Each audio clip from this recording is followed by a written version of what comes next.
नमस्कार दोस्तों। आज की कहानी है भगवान का घर। कल दोपहर में बैंक गया था। वहाँ एक बुजुर्ग भी अपने काम से आए थे। वहाँ वह कुछ ढूंढ रहे थे। मुझे कागज, शायद उन्हें पेन चाहिए, इसलिए उनसे पूछा तो वह बोले, बीमारी के कारण मेरे हाथ कांप रहे हैं और मुझे पैसे निकालने की स्लिप भरनी है। उसके लिए मैं देख रहा हूँ कि कोई मदद कर दे। मैं बोला, आपको कोई हर्ज न हो तो मैं आपकी स्लिप भर देता हूँ। उन्होंने मुझे स्लिप भरने की अनुमति दे दी। मैंने उनसे पूछकर स्लिप भर दी। रकम निकालकर उन्होंने मुझसे पैसे गिनने को कहा। मैंने पैसे भी गिन दिए।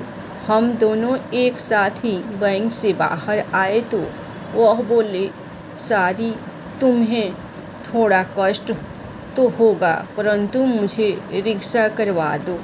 इस भरी दोपहरी में रिक्शा मिलना बड़ा कष्टकारी होता है। मैं बोला, मुझे भी उसी तरफ जाना है, मैं आपको कार से घर छोड़ देता हूँ। वह तैयार हो गए। हम उनके घर पहुँचे।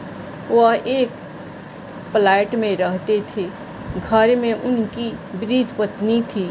वह थोड़ी डर गई कि उनको कुछ हो तो नहीं गया, जिससे उन्हें छोड़ने एक अपरिचित व्यक्ति घर पर आया है।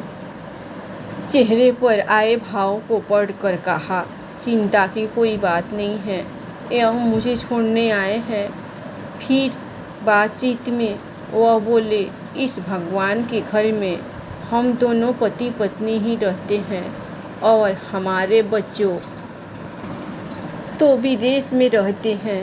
मैंने जब उनसे भगवान के घर के बारे में पूछा तो उन्होंने बताया कि हमारे परिवार में भगवान का घर कहने की पुरानी परंपरा है।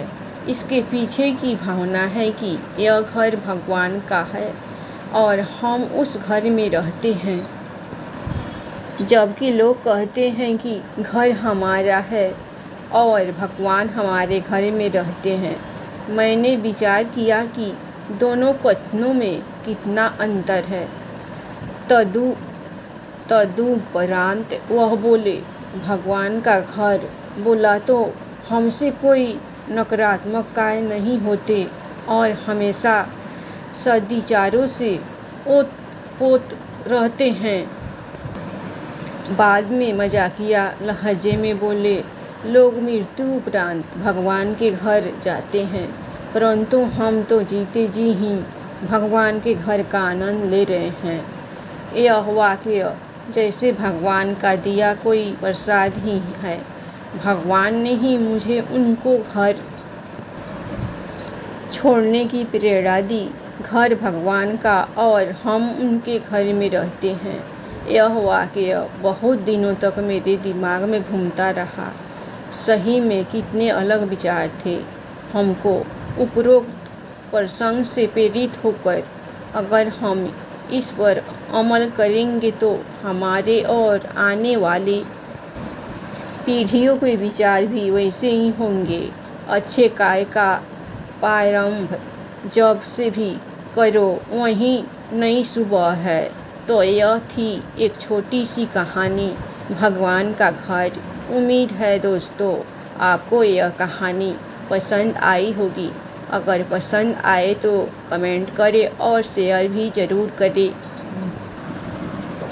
और स्नेही नई कहानियाँ पढ़ने के लिए इस ब्लॉग को सब्सक्राइब करें। धन्यवाद।